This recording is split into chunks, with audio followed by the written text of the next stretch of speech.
it's a good thing. Yeah, man. So the Tupac Museum, man. I heard you seen some paperwork at the museum that caught your attention, my man. Absolutely. In particular, there was one letter that Tupac had wrote to who he thought at that particular time was his real father.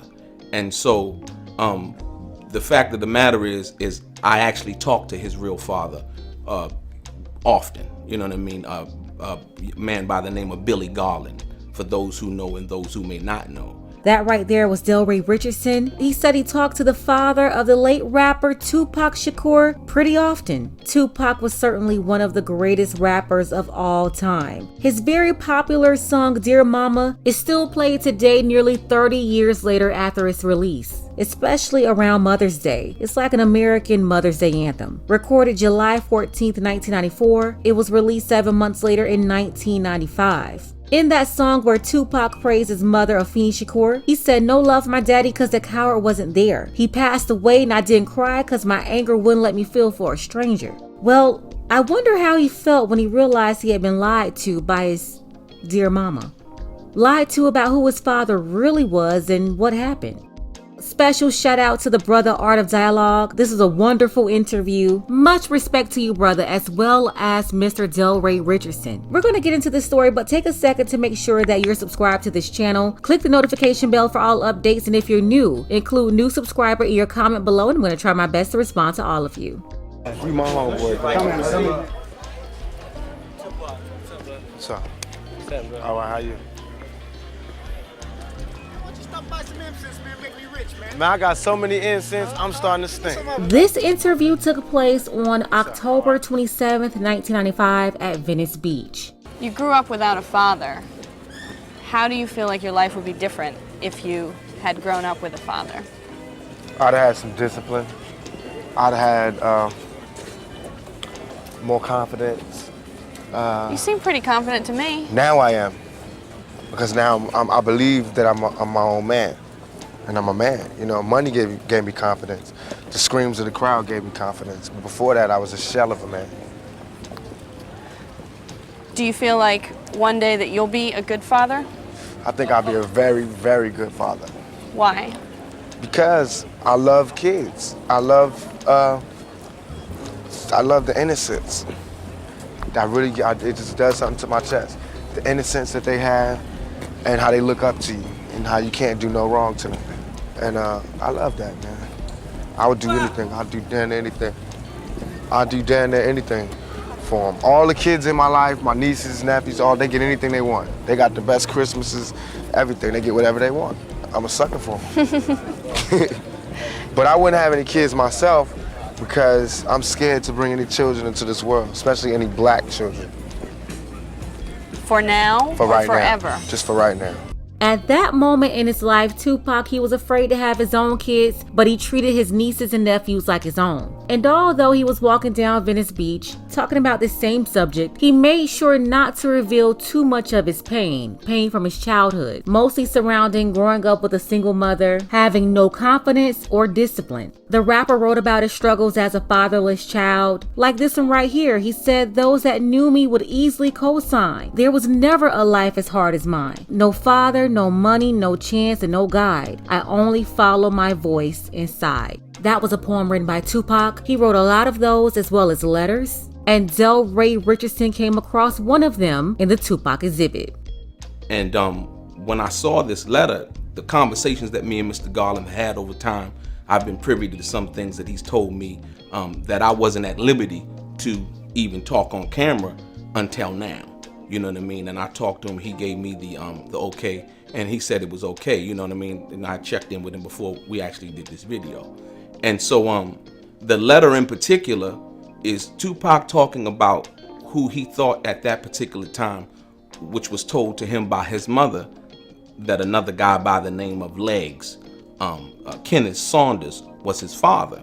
And so what I'm gonna do is right now is I'm gonna share with your viewers. I'm gonna read the actual letter, and here's the letter right here. So and it starts off. It says chapter 1. It says the title of the letter is chapter 1, The Panther and the Gangster. And like I said, it really hit me, tough, because I was like, wow. It says, my father's life is a mystery to me, but I will start to share what little information I do have with you. His given name was Kenneth Saunders. He had a daughter from his first marriage before my mom, and he was a well-known gangster in the streets of Harlem, New York. But not by Kenneth Saunders. On the streets, he was known as Legs because of his tall stature and his large physical build. I also know that he was an addicted freebaser and a natural, sweet-talking con man. I know that from personal experience. Besides that, that's all I know about my father. It's a shame all I have is half of a page of history on the man who helped bring me into this world. I can say that he was good to me for the 6 months I spent with him. But in the words of the classic song, which was crazy, he said, Papa was a rolling stone. Wherever he laid his hat was his home. And when he died, all he left me was alone.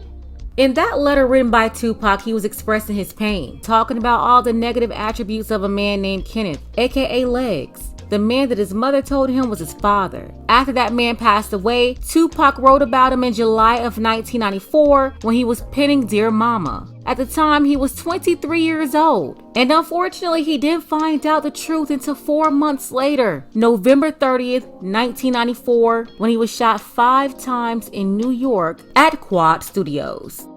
And Tupac, he found out that his dad was alive while he was in the hospital? Yeah, he actually found out, like I said, when he was recuperating in the hospital at Bellevue Hospital after he had got shot at Quad. And so, Mr. Garland said that when he had walked up there to the hospital, and he walked in, he said basically he was going in to see his son. When he walked up, the security guard was there. He said basically that he said, I'm going to see my son. He said, who's your son? He said, Tupac. He said the security guard actually told him that Tupac father's dead. And wow. And then that I think it was either Afeni came out and said no, that's Tupac's father, let him in. So that goes to show what I'm saying is that she actually knew. So in November of 1994, when that studio incident went down, Tupac's real father, he went to the hospital to see him. You had security stopping him like, no way, you can't be Tupac's father. Tupac's father is dead. His mother, Miss Afeni, she was there and she told him let him through, that's his father. That's at 23 years old. His whole life he had been told that another man was his biological father. Now a year later, after being hit 5 times and also serving 8 months in prison for something that he said he did not do, he was walking down Venice Beach talking to an MTV reporter and he touched on finding out the truth about his father.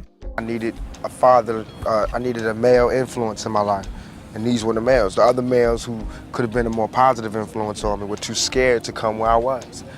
Or they didn't have the money, or they didn't have the heart, or whatever. At this point, you have to realize that Tupac was 24 years old. And although he found out the truth about his father less than a year before this interview, he still wasn't ready to hold his mother accountable for all of the information that was revealed to him over the course of that year. Instead, he was blaming the good guys who didn't want to come back to the hood to help kids like Tupac from broken homes. And look at him right here. Dear Mama was released earlier that year, praising the woman that he had a lot of admiration and respect for. And that's why he was struggling to hold her accountable for the lies. Well, tell me about not growing up with a father. Why didn't you grow up with a father? It's not just me, it's a lot of people, but I didn't because, the times that I came up and was like the late 60s, they were still having free love. They was just hitting what they was hitting. And my mother got pregnant and wasn't really getting with the guy that She was got her married to pregnant. someone else at the time, No, she right? wasn't married. No? My mother was out just living her life. Thank you, I appreciate it. Thank you. And she got pregnant and had me. I didn't have a father. In the late 60s, early 70s, most black kids were born to married parents. In his mother's case, she wanted to be wild and free. She wasn't in a relationship with the man, but she was having relations, carefree, casual relations, and that's how she ended up with Tupac out of wedlock. Did you know who the father was, your biological father? I still don't know who it is. for sure. I've never taken any blood tests. The guy who I knew was my father, who claimed to be my father, he passed away, he died. And is that legs? Yes, but then recently after I got shot, this other guy carried was like he was my father and he looks like me. He been in the jail to see me. His kids look like me. Well, what was that like? That was the bug out of me. I just woke up and he was standing over me. So In jail? when I was in the hospital. And what did he, I mean, do you believe him?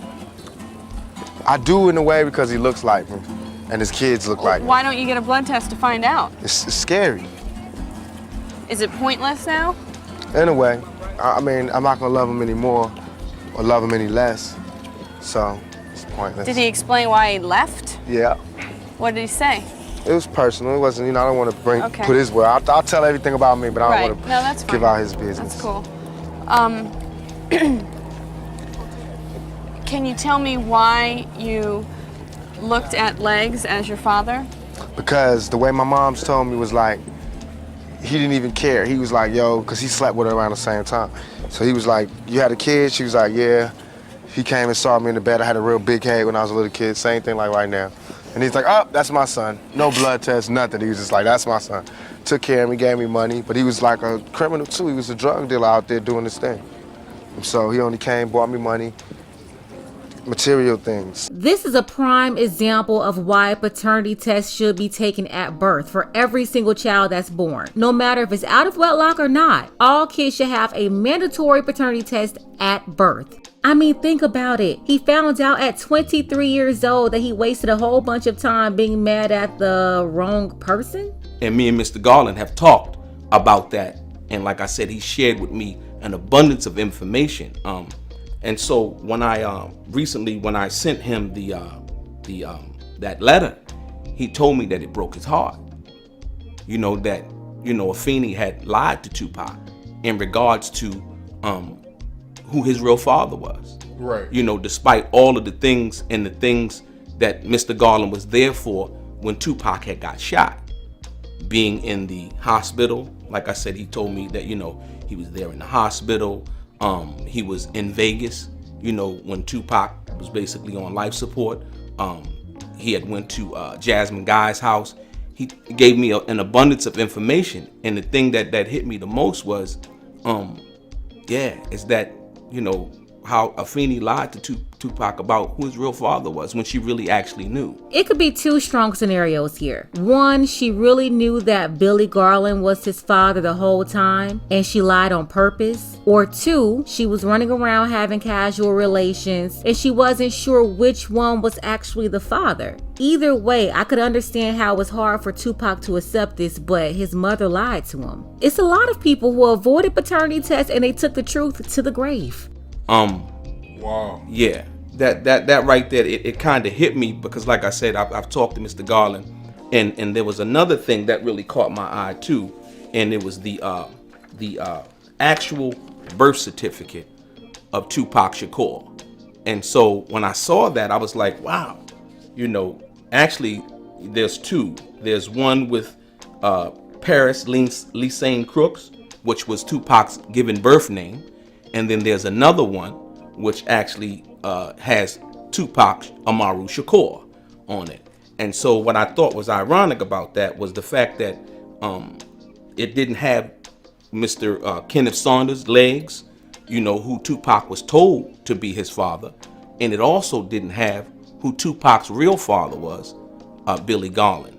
And so, like I said, so for me, something that me and Tupac had talked about briefly, the fact that I carried somebody's last name that's not actually my father, and he carried somebody's last name who actually wasn't his father. That's a conversation that we had when he had got out of prison.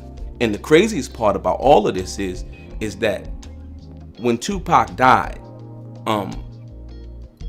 after he died, Afeni had put on from Mr. Garland, she had put on the death certificate that Tupac's father was actually dead. The year following this Venice Beach interview, Tupac was involved in another shooting, this time in Vegas, and unfortunately, he did not survive. He lived a quarter of a century, and even after finding out the truth, he did not want to confirm it. In our community, we have a lot of that. You know what I mean? Like I said, my situation, Tupac's situation and various other African American male situations, you know, where we grow up, whether it's, you know, a father's not in the home, there was disenchantment between the mother and the father, and, you know, this thing happens where they separate, and, you know, and there's just this friction that goes on, you know what I mean? So it runs prevalent in our community. And then, you know, when you hear Dear Mama, he basically goes into in the song, he says, you know, I was looking for a father, he was gone, you know, and when he talked about that, it's like, wow, you know, at that time she knew. And, you know, Afeni had said that was one of her favorite songs that Tupac had wrote, you know, so I was wondering, like, well, wow, how did that affect her, you know, when she heard Tupac actually rap about that, you know. He said, they say I'm wrong and I'm heartless, but all along I was looking for a father and he was gone. That's so true what he said. A lot of people, they're walking around angry at the wrong person, or they don't know the whole story. Remember, Tupac said as a kid, the way that his mom explained to him about Legs, the guy who he thought was his father, she told him that he just didn't care. Can you tell me why you looked at Legs as your father? Because the way my mom's told me was like, he didn't even care. He was like, yo, because he slept with her around the same time.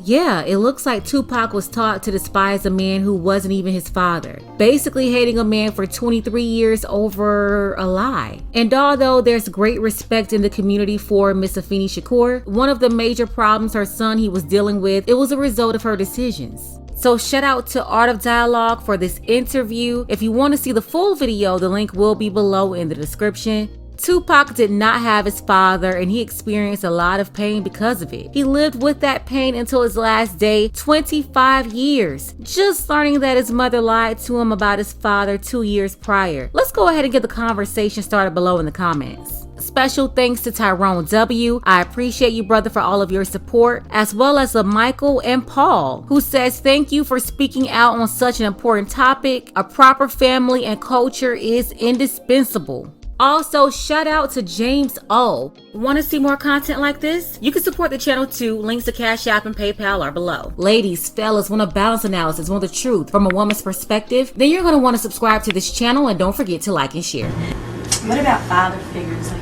you don't hear much about you speak about your mother a lot, not as your father. You have a relationship with him? I thought my father was dead for all my life. Really? Except after I got shot, I looked up and there was this nigga looked dead on me, and he was my father, so I found out. These things ain't no blood test, but I mean, a nigga like me, and then the other nigga is dead. So to me, it's like I'm past the father thing. You know what I mean? But I do want to know him, and I do know him. We do talk, and he did help me when I was locked down. He did come visit me, and it's all love. But I'm past that.